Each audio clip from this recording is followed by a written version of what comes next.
Usap-usapan ngayon online ang naging blind item ni Beauty Gonzalez, matapos niyang magkwento tungkol sa isang aktor na nakatrabaho niya noon na umano'y may bad breath habang ginagawa nila ang eksena.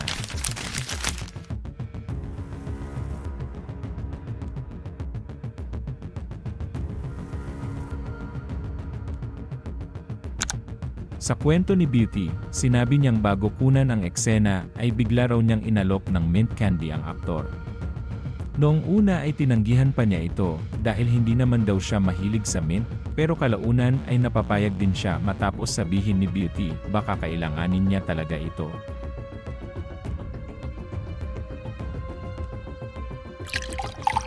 Doon nagsimulang magduda ang maraming netizens kung sino ang tinutukoy niyang aktor, lalo na nang sabihin niyang nagsisimula raw sa letrang A ang pangalan nito.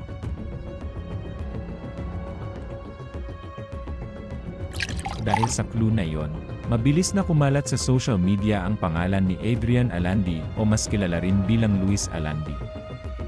Marami agad ang nag-ugnay sa kanya sa blind item, at kanya-kanyang hula ang netizens sa comment sections at online forums.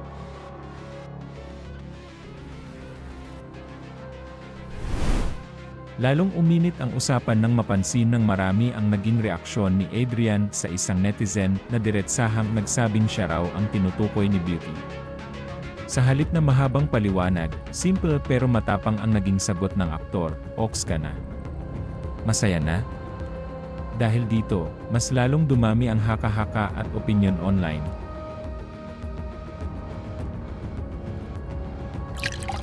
May ilang netizens na nagsabing tila nasaktan o nainis si Adrian sa pagkakadawit ng pangalan niya sa issue, habang ang iba naman ay naniniwalang baka biro lang ang kanyang sagot.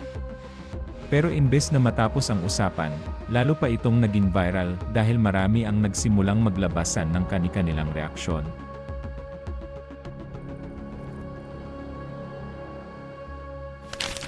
May mga nagtatanong kung ano kaya ang mangyayari kung muling magsasama sina Beauty at Adrian sa isang proyekto, lalo na kung may sweet o kissing scene. Ang iba naman ay nagsasabing unfair umano kung si Adrian nga agad ang pagbibintangan, kahit wala namang direktang pangalan na binanggit si Beauty.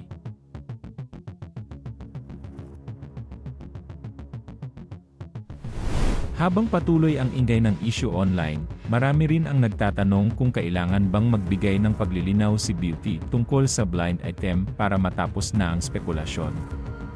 May ilan ding nagsasabing kung hindi naman talaga si Adrian ang tinutukoy, baka mas mabuting linawin na ito upang maiwasan ang mas malaking misunderstanding. Sa ngayon, wala pang kumpirmasyon kung sino talaga ang aktor na tinutukoy ni Beauty. Pero malinaw na isa ito sa mga pinag-uusapang showbiz issues ngayon na talagang pinagpipiestahan ng netizens sa social media.